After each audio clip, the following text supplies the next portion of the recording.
હું લખો ભગત ધણીધર મંદિર થરાદ। અહીં ધણીધર મંદિરની બાજુની અંદર શણમનગર સોસાયટીમાં દશા માતાનું મંદિર છે, જે 20 વર્ષથી અહીં આજુબાજુના હજારો ભક્તો અહીં દર્શન કરવા માટે આવે છે। ભક્તો 10 વર્ષની માતાજીની પૂજા પછી અહીં ઓઢડીને પધરાવવા માટે આવે છે।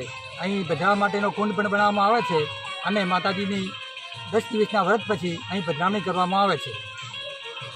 આ દશામાનું વ્રત કોઈની જે ઈચ્છા હોય એ પ્રમાણે ઈચ્છા પૂરી કરે છે। એટલે કોઈ 5 વર્ષ, કોઈ 3 વર્ષ, કોઈ 7 વર્ષ એ પ્રમાણે આ વ્રત કરે છે અને એ વ્રત 10 દિવસ રાખવામાં આવે છે। એટલે કે 9 દિવસ અહીંયા કને આરતી કરે છે અને રોજ દીવો કરે છે અને ઉપવાસ કરી અને એમની શ્રદ્ધા રાખે છે અને 9મે દિવસે જાગરણ કરે છે અને 10મે દિવસે એ માતાની પધરામણી કરે છે।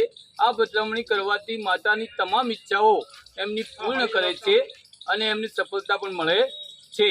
એટલે આ દર વર્ષે આ ઉજવણી અહીં કને માતાએ પણ કરવામાં આવે છે। બસ જય